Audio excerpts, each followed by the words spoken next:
this afternoon. We have also alerted our Philippine Navy ships. LD-601, this is the biggest vessel that we have, is alerted and placed on standby in South Harbor. We have also 3 ships in Sangli Point, ready for deployment if needed for the transport of relief goods from here in Manila going to the affected areas. We have also placed on alert our Philippine Air Force aircraft, 1 C-130, 1 C-295, 1 212I, and 1 Fokker plane are placed on alert, and they are here at Villamor Air Base, ready for deployment anytime, aside from the Black Hawk helicopters that are in the area. Tomorrow, 2 Black Hawks from Zamboanga will be flying to Mactan, and another 2 Black Hawks helicopters will be flying from Clark Air Base to Mactan Air Base.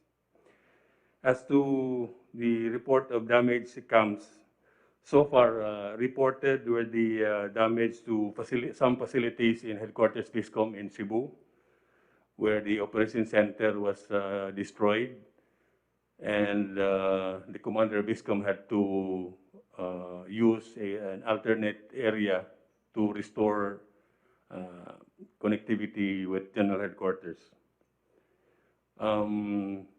Also, the headquarters of 1 infantry battalion in Surigao Norte was significantly destroyed or damaged.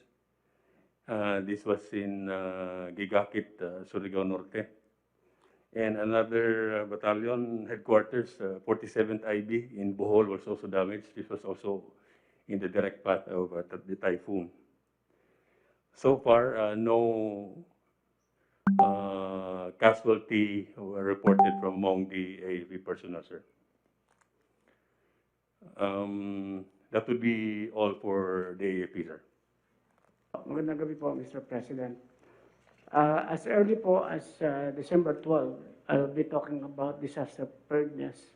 Nakapaghanda na po tayo sa 12 regions, 47 provinces, 73 cities, 683 municipalities na posibleng pagdadaanan ng bagyo. So nakapag-issue po tayo ng advisory sa lahat ng LGUs at saka DILG field offices to initiate disaster preparedness protocols. And on December 14 naman po ay inactivate natin ang disaster online reporting and monitoring system.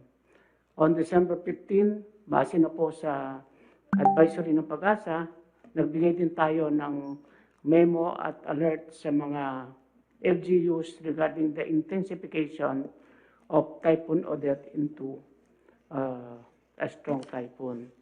At unang-una po, tiniyak natin yung presence ng mga local chief executives sa kanilang mga areas.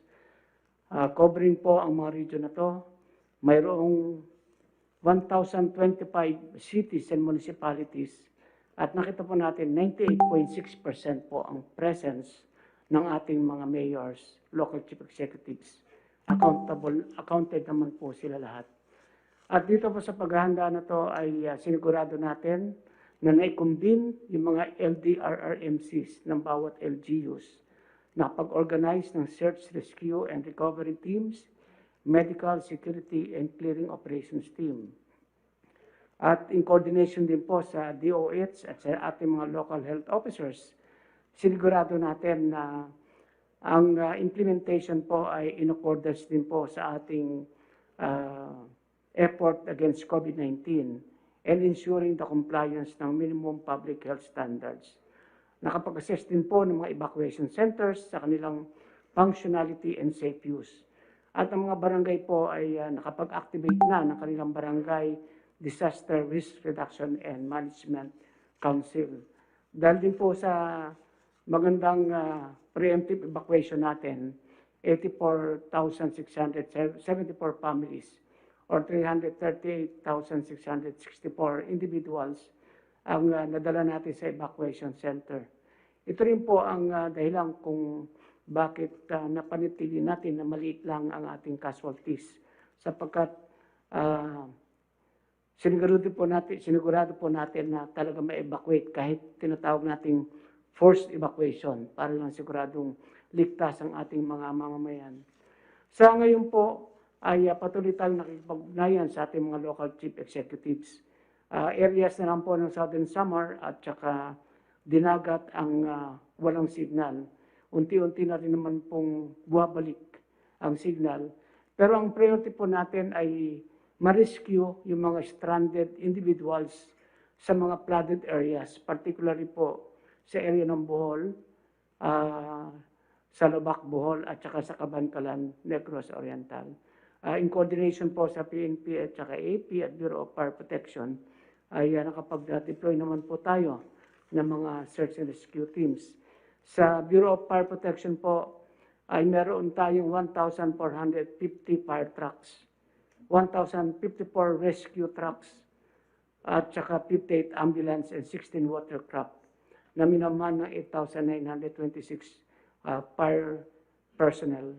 At ang Philippine National Police po dito sa mga areas, sa mga may mga na-evacuate tayo, 1,423 PNP personnel, 3,285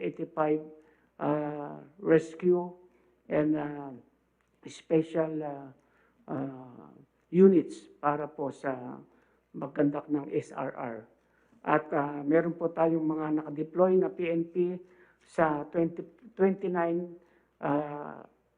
vacated or evacuated areas para sigurado naman pong protektado yung mga properties na mga nailikas natin. Sa ibang areas po ngayon, na ibabalik na natin unti-unti yung mga nag-evacuate sa kanilang mga bahay. So yun lamang po, Mr. President, patuloy po kami magpag-ugnayan para matugunan yung mga issues at concern ng ating mga LGUs. Okay po, magandang gabi po, Mr. President at saka kasamahan po sa kabinete.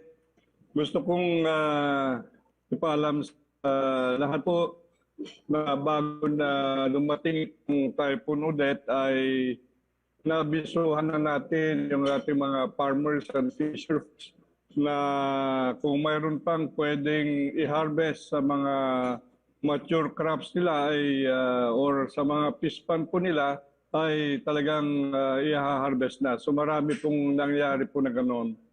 Now, with the early warning systems po ay talagang malaking may tutulong yung abiso ng DOST Pag-asa at ito nga we do much coordination with the local government units in regard to advising our farmers. At pangalawa po yung ating monitoring and evaluation of the damage agricultura ay nag-umpisa na. We have to complete this again in partnership with the local government units that in due time po we will submit the detailed report yung damage. Now, ano naman yung nakahanda or preposition na agricultural assistance po para sa ating mga magsasaka at mangingisda?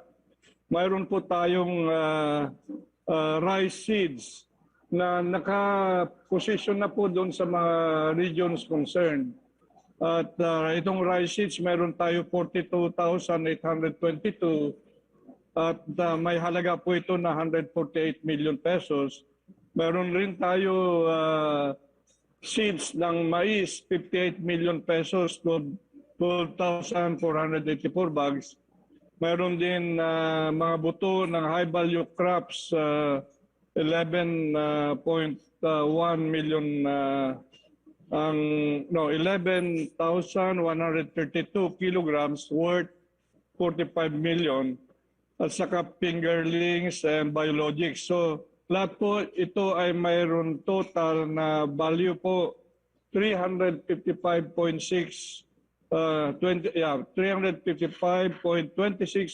million pesos po ang na pang-recover po natin sa lahat po na nasalantas sa sektor ng agrikultura. Now, on top of this, Mr. President, ay hinahanda po rin natin yung 500 million para dagdag po sa rehabilitation and recovery, and this will be charged to the quick response fund. So we have a total assistance coming from the Department of Agriculture in amount of 853 million pesos, Mr. President.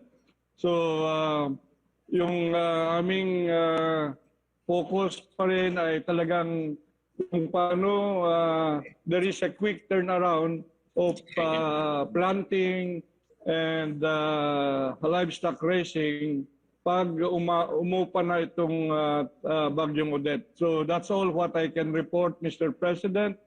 In due time, the detailed damage report will be given properly. Marami pong salamat po. Department of Energy, sir. Yes. Yusek Fuentebelli.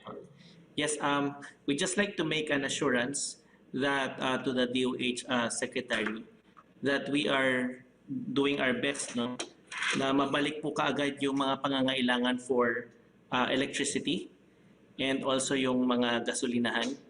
As of Tuesday, 4 o'clock, we already called a meeting for the Task Force Energy Resiliency. Ito po yung nagko-coordinate sa inyo po ngayon.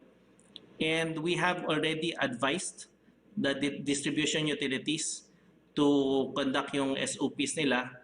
Pero importante po na hinabol ni Secretary Cusi na dapat ma-identify saan yung mga bakuna para yun po ang ma-prioritize na maibalik agad kasi baka hindi po tumagal yung mga genset na nandoon sa mga kung saan tinatago yung ating mga bakuna. At dahil po sa bagyo, at tinitingnan po natin yung mga isla na naapektuhan, ito po yung mga planta na hawak ng National Power Corporation. Pag meron na pong kuryente at meron ng komunikasyon, mababalik po kaagad natin yung kuryente dito sa mga islang ito.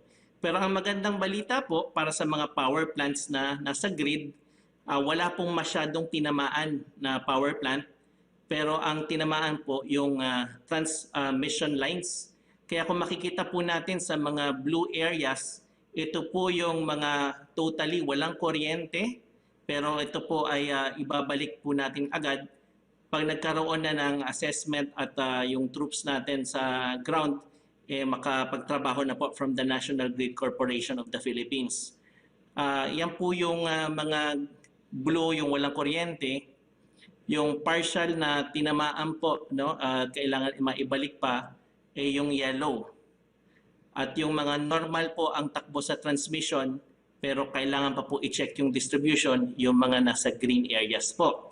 Dito po sa Cebu, tinawagan po ako ni Secretary Cusi habang nag-uusap po tayo kanina at sinabi niya po na kaya nang magbato ng kuryente ng Visayas Electric Company sa Cebu.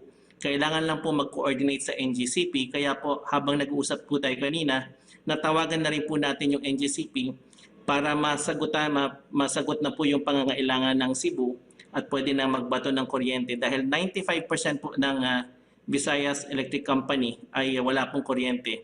But if the DU is ready, pwede na pong ibalik yan tonight by the transmission sector. Baka po makapag-produce na tayo ng services for electricity by tonight. Ito naman po ang itsura sa Mindanao kung saan Surigao po, yung blue area, Surigao Norte, yung po yung totally wala. Partial po yung yellow tulad ng Misamis, Lanao del Norte, dito po sa Davao Oriental, yung po yung mga partially affected ng transmission. Yung green areas po, tulad nung sa Visayas, ito po yung mga green area ay normal yung operation ng transmission but still we have to check on the distribution utility. So, ito po yung mga report ng NEA para sa mga distribution utilities electric cooperatives kung saan yung estimated cost of damage ay hindi pa po natin nakikita. Pero we have 550 municipalities already restored, partially restored 23 municipalities. For restoration is 348 municipalities that were affected. So, estimate po ng NEA, ang mga tao po na walang kuryente sa ngayon is 3.16 million. So, That being the case, the energy family also through the market operation suspension, napako na po natin yung presyo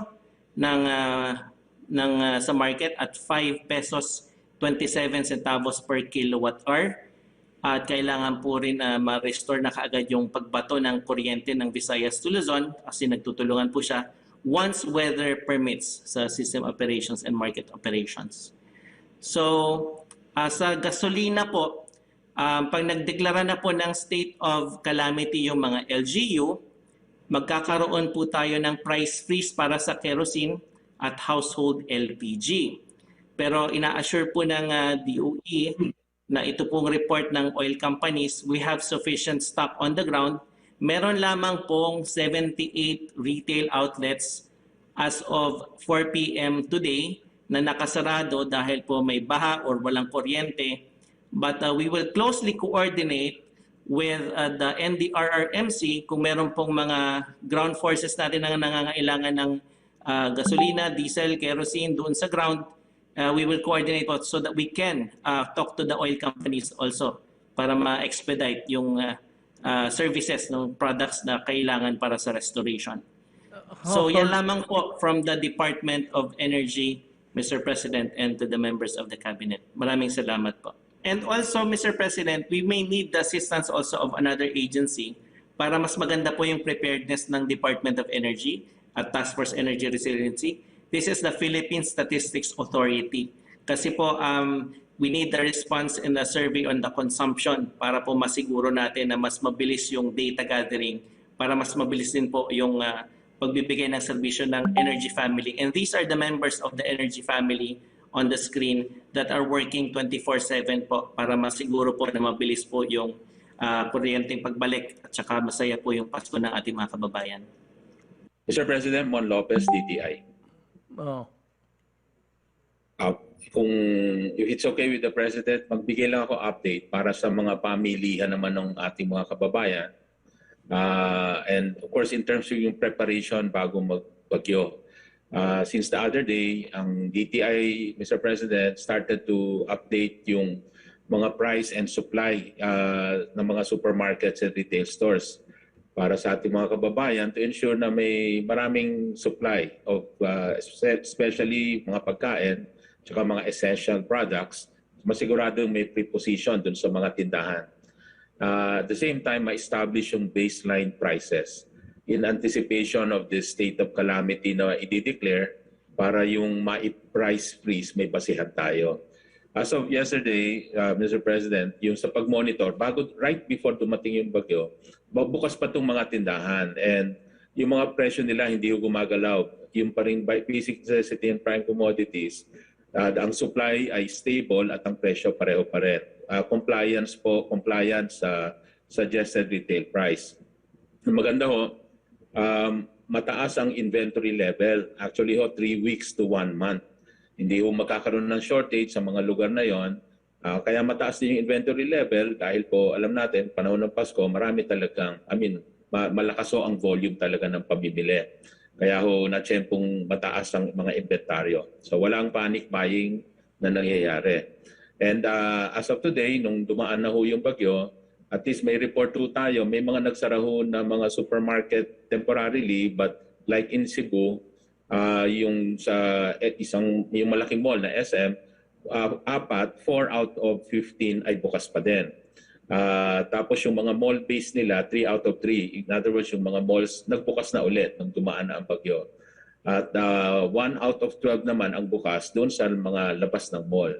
Sa Iloilo, lahat ng stores, supermarket sila ay bukas. Sa Bacolod, 8 out of 12 ang bukas. Ang mga drugstores, convenience stores, open. Ang mga malls sa Leyte, nag-offer sila ng temporary shelter to those who will be affected by the typhoon.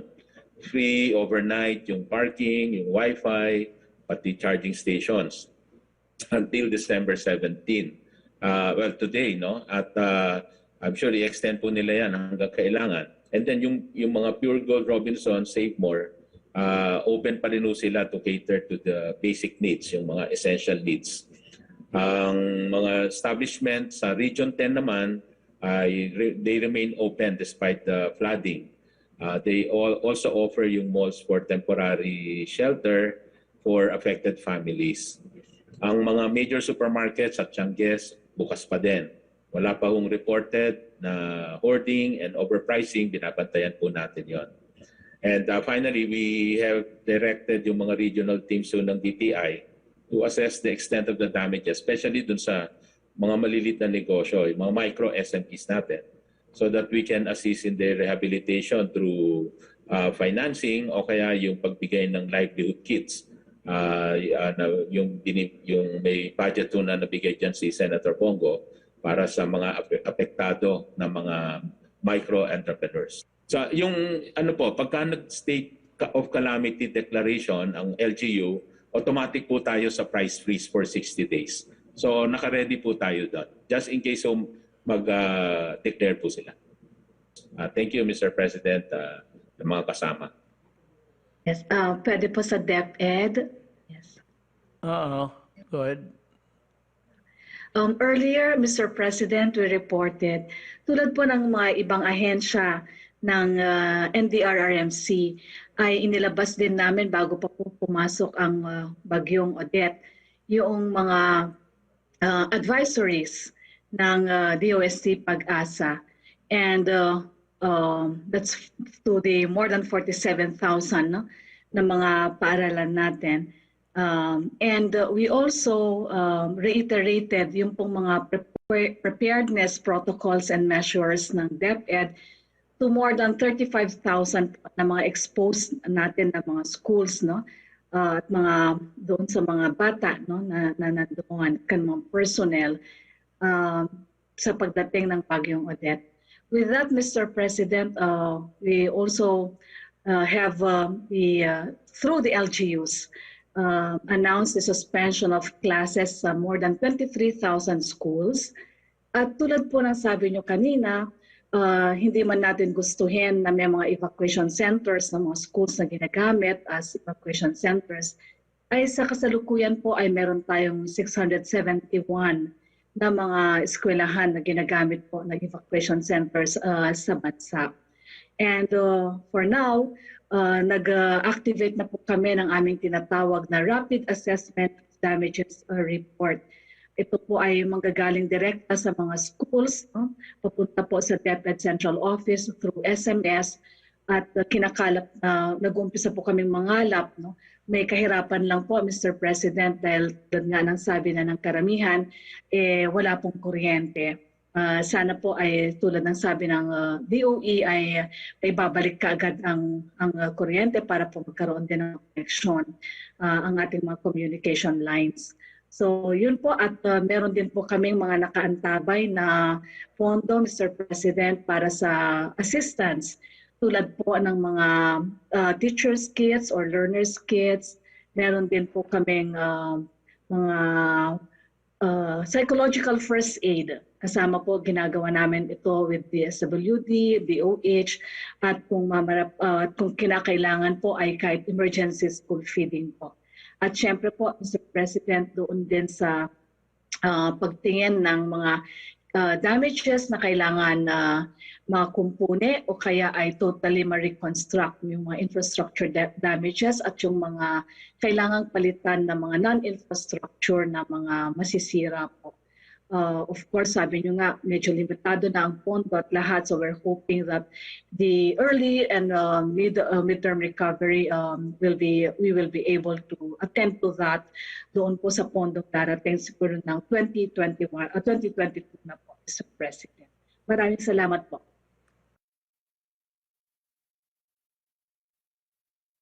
Mr. President, from DBM po. Actually, would like to report, and also in response to the query of the Secretary of Health, we have agencies with built-in quick response funds po.